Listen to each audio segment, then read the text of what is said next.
The world fades into focus with a soft kind of breath, as though the screen itself exhales a sigh of relief, and we find ourselves spawning gently into a calm forest biome. The air within the blocky landscape carrying a hush like the pages of a book that's been closed for the evening, and as I stand there by the river, watching the square sun dipping down over soft hills, I tell you that this story is one of those strange, unforgettable ones, the kind that makes you shiver and laugh all at once. But before we wander into the shadows of quiet school halls, let's ground ourselves here together, in this meadow where the grass sways without hurry and the trees bend their heads as if whispering their secrets. The plan tonight is simple. I'll build a library, something tall and welcoming, with a garden that spills flowers into every corner, maybe even a small dock where the water runs still. And as we gather the first blocks, I remind you that this space is ours, this digital world, a lantern against the darker twists of the tale, so that no matter how eerie the hallways become in the story, we will always return to this place of light and order and calm.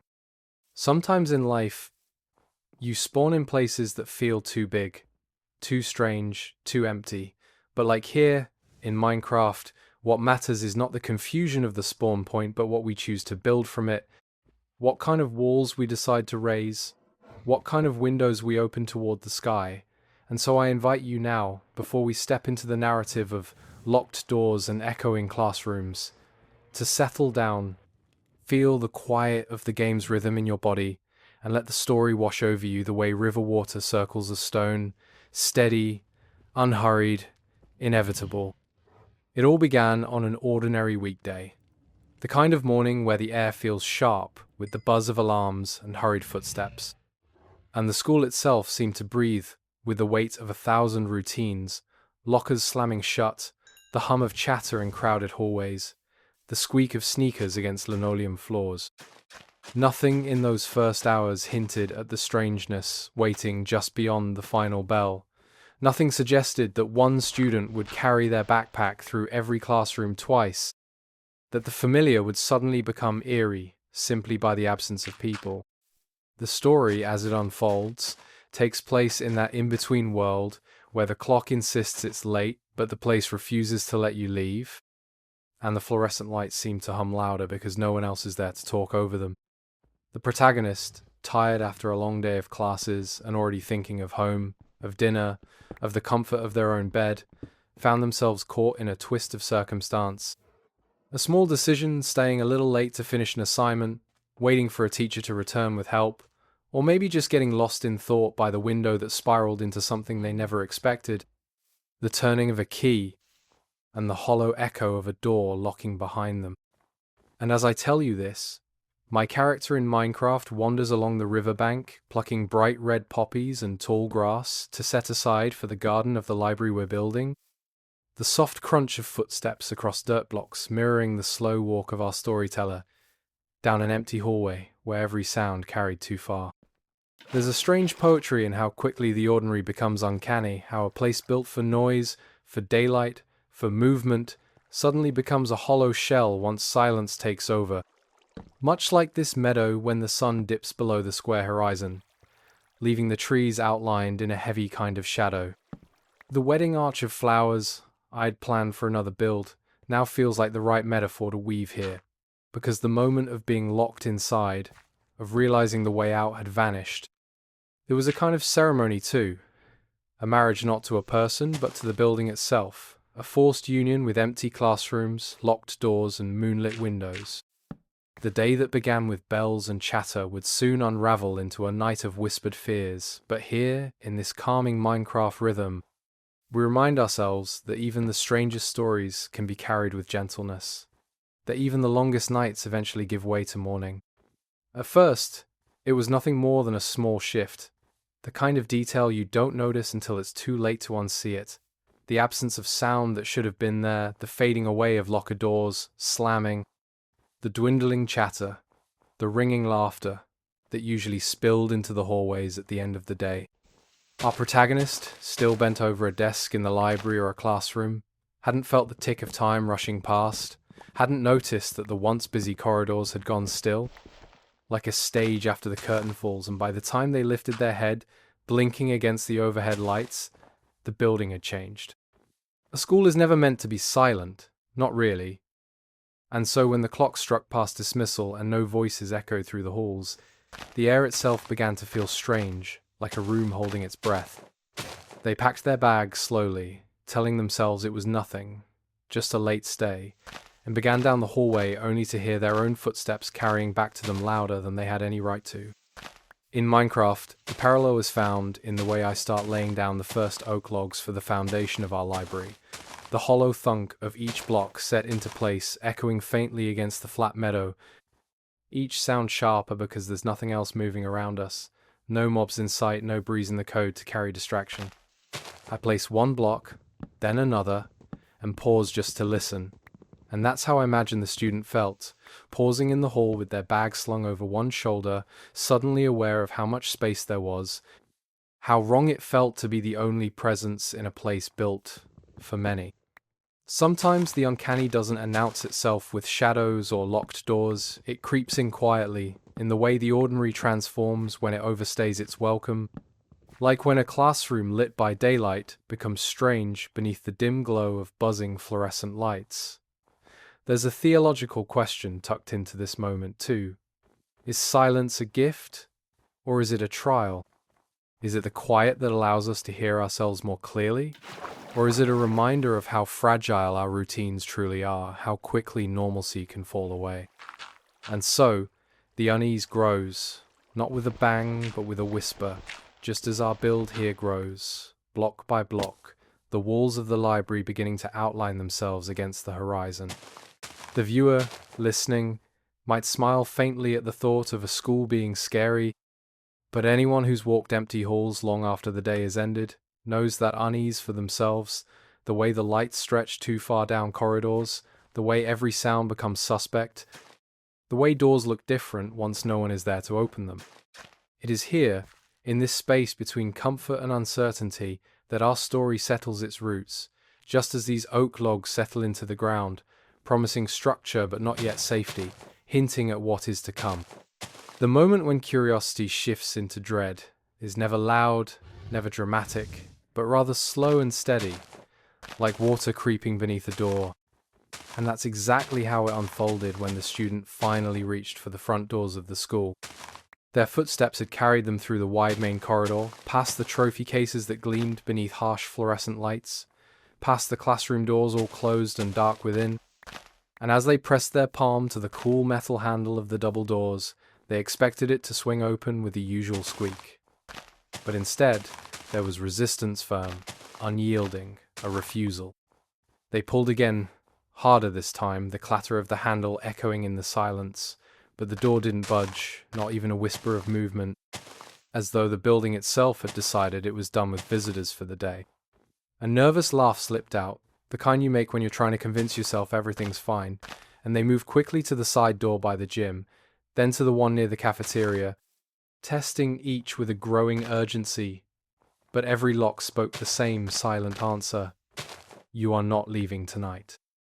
In Minecraft, I let the rhythm of the story bleed into the way I dig, not into the ground this time, but into a small, hollow space in the hill behind the library build, where I begin carving out a storage room, each strike of the pickaxe echoing, like the clatter of metal handles against locked doors.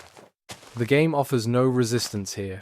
Every block yields eventually, but in the story, those doors became like bedrock, immovable, immutable, absolute in their refusal. It's strange how easily safety can flip into confinement. The same walls that kept students sheltered during the day now formed a cage, and the school, once a place of routine and order, now pulsed with the weight of something uncanny. Philosophically, this is the essence of the uncanny. The familiar estranged, the ordinary tipped into unease, like a houseplant left too long without water, or a playground lit by moonlight instead of sun. Theological reflections surface here too. Unbidden, was this entrapment, a punishment, a test of patience, a chance to sit with silence and learn something hidden about oneself? Or was it simply an accident, a custodian unaware, a key turned without thought? We often speak of doors as metaphors for opportunity, for freedom, for transition, but here the door itself became an adversary, a sermon in cold metal reminding the protagonist that not every path is open, not every way forward is granted when we wish it. And as I place lanterns in my Minecraft storage room, their glow pushing back the blocky dark, I speak aloud the gentle reminder that even when the doors close on us, we carry within ourselves a light, however fragile, that can keep us steady through the night. The tension has risen now, not into chaos but into the sharp awareness that something is wrong. And though the story trembles on the edge of fear, here in this digital meadow and growing library, we hold on to calm, steadying each heartbeat with the repetition of placing blocks, promising that even locked doors can't end a story, they only open new chapters in stranger directions. Once the final door had refused to yield, and the echo of rattling handles dissolved into silence, the truth settled in with a heavy finality.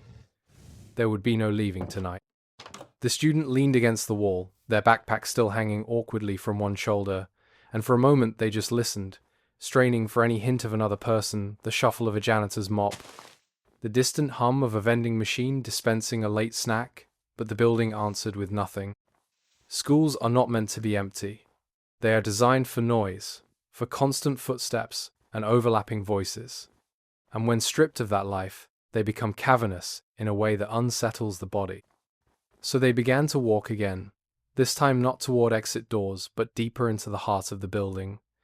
Each corridor, a tunnel of echoes, lockers standing like silent soldiers, the floor reflecting the dim lights overhead. The gym, when they peeked in, was vast and hollow, the basketball hoops hanging like forgotten ornaments, the bleachers folded away as if waiting for a crowd that would never come. In Minecraft, I let that same unease breathe into the way I expand the storage room, carving it larger and then stepping back to walk through the half-finished library, where empty frames wait for bookshelves and unlit corners remind me of spaces that have not yet been claimed by light. There's a similar feeling. The world is designed to be filled with furniture, with books, with torches, with life, and until then it feels both full of promise and eerily hollow, a place not quite settled into its purpose. The student must have felt something like that, wandering into classrooms where the desks sat in perfect rows, their surfaces bare, the chalkboards still carrying the faint dust of lessons erased. Each room became a museum of the day just past, frozen mid-motion, a reminder of what the building should be but wasn't. Theologically, there's a lesson here in absence, in the way silence can sometimes reveal more than presence ever does. Just as prayers sometimes feel like they echo unanswered, bouncing back from empty air, so too does wandering an abandoned place challenge the heart. Do we interpret the quiet as abandonment, or as an invitation to listen more deeply? Perhaps this long night was not punishment, not cruelty, but an accidental vigil, a chance to sit in spaces usually loud and hear what they sound like when stripped bare. The philosopher in me sees it too, that tension between chaos and order, between a school bustling with students and a school reduced to echo and shadow, showing how thin the veil of normalcy truly is. And yet, in the middle of it all, there is still beauty. Just as in Minecraft, I place windows into the library walls, letting the blocky sunset filter in and scatter across the floor. The student may have found strange peace in the geometry of hallways, in the gleam of linoleum floors uninterrupted by footprints, in the knowledge that for once they were the only one to witness the school like this. Fear and fascination intertwine in moments like these, making each step both hesitant and wonder-filled. As the hours stretched before them, like the endless corridors themselves, the long night began not as chaos, but as an invitation unnerving, yes, but also curious. A reminder that even in locked places, one can discover corners of the familiar never seen before. After wandering long enough that the sameness of the corridors threatened to blur into a looping dream, the student realized that pacing the halls would not change the truth of the situation. The doors remained locked, the night remained long, and the silence was a presence unto itself, pressing in like an invisible fog.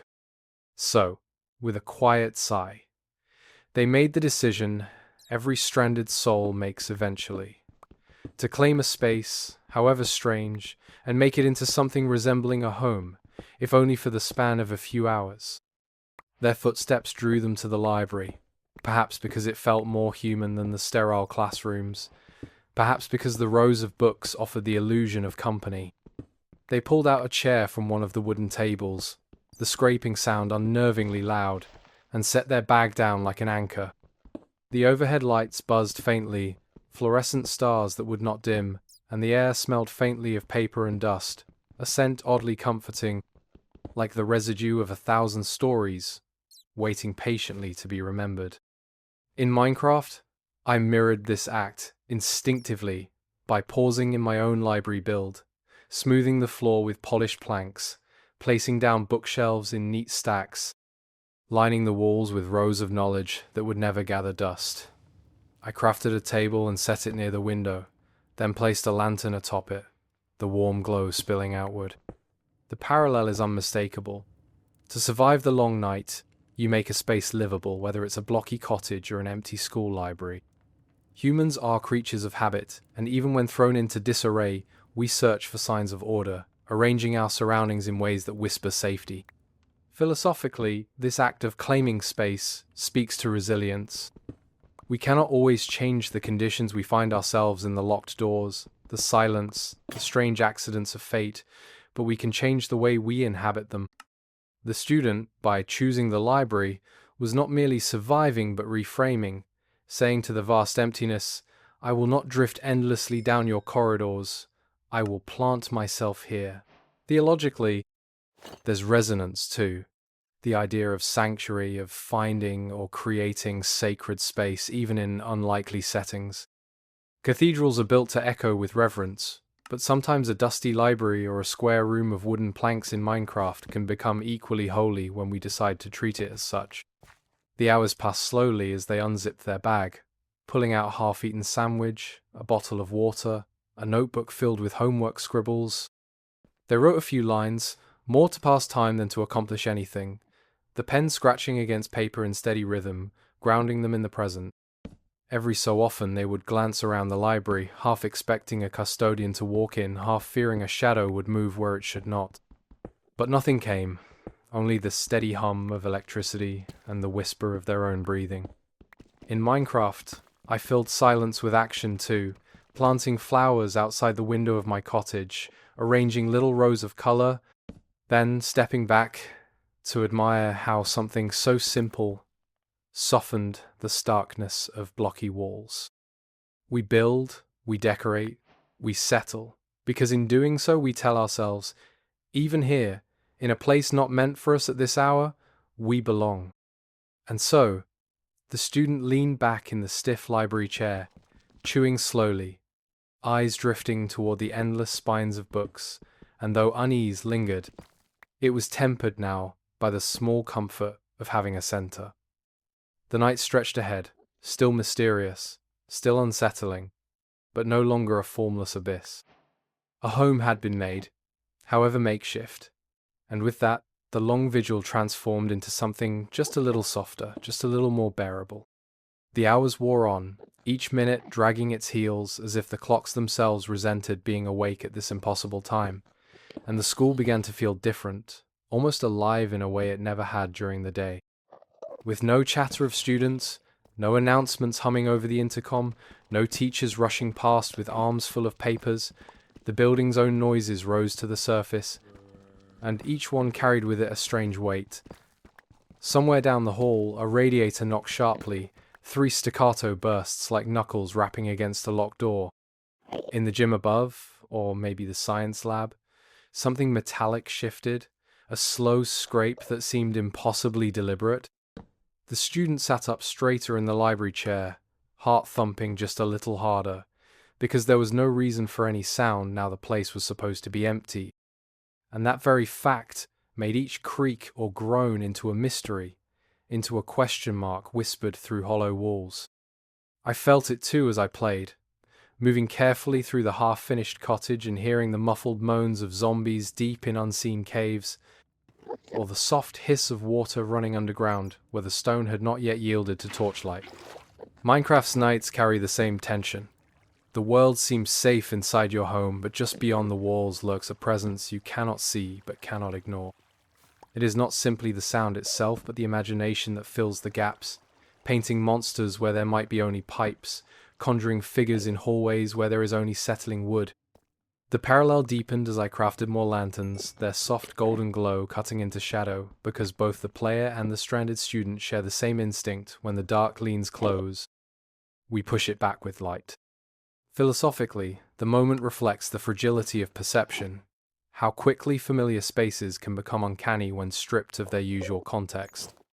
A hallway bustling with lockers slamming and shoes squeaking is just a hallway, but that same corridor, empty at midnight, illuminated only by flickering bulbs, transforms into something uncanny, a liminal space where imagination holds more sway than reason. Theologically, one might say this is the nature of the human spirit when left in silence. Our fears rise, our faith is tested, and we must decide whether to cower in shadows or to believe in presence beyond what we can see. Echoes remind us we are never fully in control, that even when we think we've tamed our surroundings, the unknown still breathes quietly beneath the surface. The students stood and walked slowly into the hallway, each step measured, the soles of their shoes squeaking softly, the sound amplified into a cavernous echo. They paused near the trophy case, rows of medals and plaques gleaming faintly under the pale light, and the sight felt surreal, like ghosts of victories locked behind glass, watching them pass. At the far end of the hall, a door clicked in its frame, the faintest shift of wood against metal, and the hair at the back of their neck prickled. They thought about calling out, "Hello?" but the idea of hearing their own voice bounce back, unanswered, was worse than silence. So they pressed forward, pulse loud in their ears, until they found themselves back at the library's threshold, grateful to return to that claimed sanctuary, grateful to close the door behind them and hear the latch click softly into place. In my Minecraft world, I mirrored that return by reinforcing the little library, adding fences around the outside garden, placing torches along the path leading back to the house. The world outside might whisper with dangers, but inside, order was being built, safety was being crafted, block by block. And still, the echoes remained, the moans underground, the muffled footsteps that were never truly there, reminding me that peace is never absolute, that it is something we nurture in spite of the noise beyond. The night had reached its deepest point, and for the student locked in the school, unease had ripened into a companion. It was no longer a question of whether the noises were real or imagined, but how to live alongside them, how to breathe in their presence, and not allow fear to consume every corner of thought. Midnight in an Empty School teaches that silence is never absolute, that even when you think you are alone, the world still speaks in pipes, in wind, in echoes, and it is up to you to decide whether you will hear them as threats or as reminders that you are alive. As the heavy hands of the clock crept past midnight, the weight of exhaustion pressed harder, wrapping around the student like a heavy quilt they could not quite shake off. But rest was not simple in a place that felt so foreign and alive with strange murmurs. They knew they needed sleep. Tomorrow's sun would eventually rise, and being awake for it without rest would only deepen the fog in their mind, but every attempt to close their eyes brought new bursts of awareness, fresh jolts of imagination that made the silence hum louder than ever. They tried curling up in the library first, sliding 2 chairs together to form a makeshift cot, the backpack cradled against their chest like a pillow. The fluorescent lights overhead were too bright, so they stood, found the switch on the wall, and clicked it down. But then the darkness seemed too thick, the shadows too eager, and their fingers quickly reversed the action, bathing the room once again in sterile glow. Sleep resisted them, caught between too much light and too much dark, too much awareness of both. In Minecraft, I mirrored this struggle by pacing inside the cottage as night passed outside the window panes, the moon drifting overhead while I moved from chest to furnace to crafting table, as if keeping my hands busy could stave off the restless tension of waiting. I placed a bed against the far wall but hesitated before climbing in, listening instead to the muffled growls beyond the door, the reminder that even in a blocky world, rest comes only when you choose to trust the space around you. The parallel was uncanny. Just as the player hesitates to sleep while knowing mobs lurk outside, so too did the student hesitate, unsure if slumber in this strange building would be safety or surrender. Philosophically, this is the paradox of trust, that to sleep, we must surrender, we must close our eyes to the world and believe it will not betray us in the hours when we are most vulnerable. For the student, trust was broken not by people, but by circumstance. The school that once held them in routine and safety had become a prison of flickering lights and rattling pipes. Theologically, it resonates with the notion of faith, that true rest is only found when one chooses to let go, even when the environment feels uncertain. Come to me, all who are weary, the ancient words say, and I will give you rest. Yet here, in this strange vigil, rest was not offered freely. It had to be wrestled into, like taming a wild horse of the mind. They shifted from the library to the nurse's office, lying down on the vinyl bed meant for stomachaches and sprained ankles, pulling the scratchy blanket over their shoulders, pretending the faint smell of disinfectant was comforting. Their eyelids fluttered, the body demanding what the mind resisted, and for fleeting moments they drifted, only to jolt awake at the sound of some unseen clatter down the hall, or the way the building seemed to sigh in its sleep. Each time they sat up, heart pounding, telling themselves it was nothing, and maybe it was before sinking back down, repeating the cycle over and over. I reflected this in Minecraft by standing in the doorway of the house and watching dawn's first pale light spill slowly across the horizon, the night finally conceding. There's a deep metaphor there, that sometimes rest does not come in sleep, but in simply enduring until light returns, in outlasting the dark rather than conquering it. The student may not have found true sleep, but they found something like it, brief fragments, half-dreams, a fragile rhythm of closing eyes and opening them again, and sometimes that is enough. Because rest is not always peaceful. Sometimes it is jagged, made of scraps, but it carries us nonetheless to the next day. When the first threads of morning light crept through the narrow windows high along the gymnasium wall, it did not arrive with fanfare or music, but with a subtle shift in the air, a thinning of the night's suffocating heaviness. The students stirred from their half-sleep, body stiff from vinyl cushions and chair edges, mind hazy with fragments of dreams that dissolved the moment they tried to hold them. For a moment, they thought perhaps they had imagined the ordeal, that the strangeness of being trapped in the school had been nothing more than a wandering dream. But then the hardness of the floor beneath their shoes and the smell of chalk and floor polish reassured them that this reality was still intact. The relief came not as a sudden burst, but as a gentle loosening in the chest, a realization that the night had passed, that they had endured, and that soon someone, anyone, would unlock the doors and let the world back in. I echoed this feeling in Minecraft by stepping out of the small cottage I had crafted through the long virtual night, pushing open the oak door and watching the sky bleed from indigo to lavender to pale gold. The sun rose over the blocky hills, sheep wandered in the dew-damp fields, and the silence that had once been filled with growls and distant skeleton rattles now gave way to birdsong and calm. The transition was quiet yet profound. The world was no longer a place of danger but of possibility, a canvas waiting once more to be shaped by human hands. Just as the student felt the change in the building, so too did the Minecraft world shift with the morning, both offering subtle proof that even the longest night does eventually bend to dawn. Philosophically, this arrival of light suggests resilience, that what is unbearable at night becomes manageable in the day. Not because the circumstance itself has changed, but because perspective has. The locked doors were still locked, the building was still the same, yet the atmosphere was transformed entirely. Theologically, it recalls the ancient rhythm of creation. And there was evening, and there was morning. Darkness always has its limit, always gives way to a softer, more forgiving presence.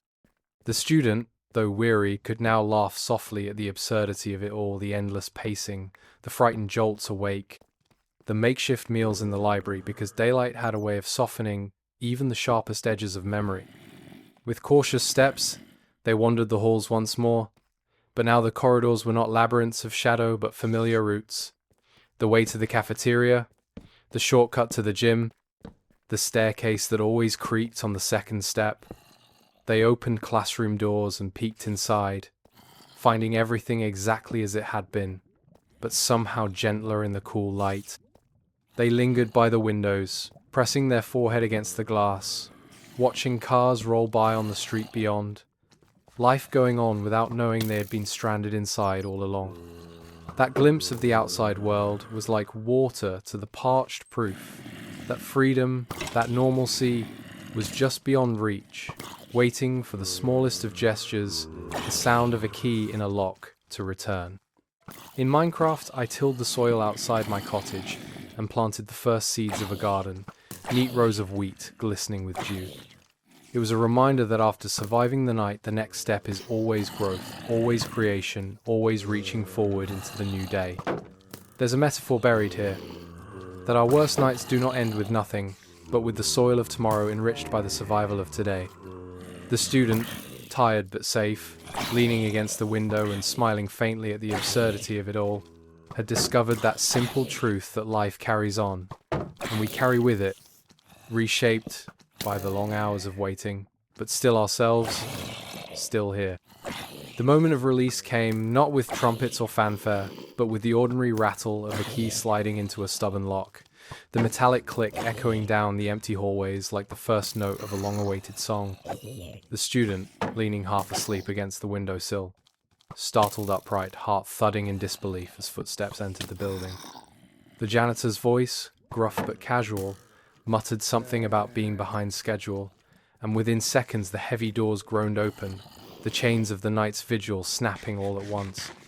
Relief flooded through the student, not as a single wave, but as a slow wash of warmth, the kind that starts in the chest and spreads outward, loosening stiff shoulders, softening clenched jaws, unclenching hands that had been too ready for fight or flight. They walked toward the sound, every step lighter than the one before, and when the janitor finally looked up and saw them standing there, rumpled clothes, sleep-deprived eyes, backpack hugged clothes like a talisman, his surprise was almost comical. A dozen questions tumbled in a jumble. How had they ended up there? Why hadn't they called anyone? What on earth were they doing still inside the building?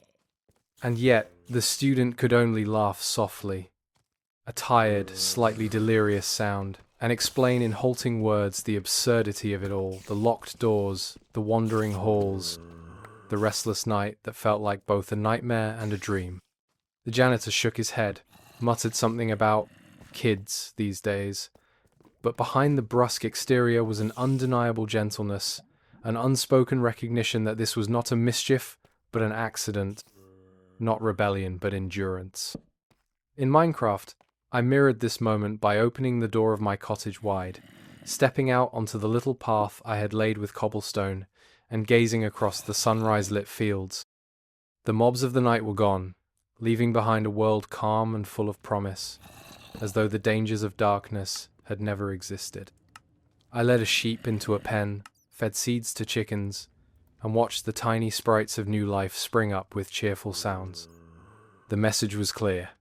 After every trial, there is a return to simplicity, a return to ordinary life, and that return feels sweeter for the hardship endured.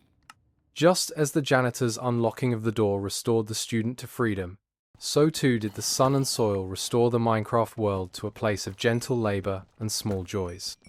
Philosophically, this moment carried the theme of transition from confinement to freedom, from fear to laughter, from darkness to light. It was not a grand triumph, but a humble one. Yet such victories are often the ones that linger longest in memory, shaping how we see the world. Theologically, it whispered of deliverance, not the dramatic kind of epic stories, but the simple grace of being seen, of being found, of someone arriving when you cannot open the door yourself. Deliverance, after all, does not always roar like thunder. Sometimes it arrives with the shuffle of old boots and the clatter of keys. The student stepped into the daylight at last, blinking against the sun, inhaling the fresh air that tasted different somehow after being without it for so many hours. The sounds of the morning, cars rushing by, birds singing, the chatter of people on their way to work all felt like gifts, things once taken for granted now brimming with new wonder. They adjusted their backpack straps and walked home, each step lighter than the last, the whole night already transforming into a story to be told, a strange adventure tucked away into memory.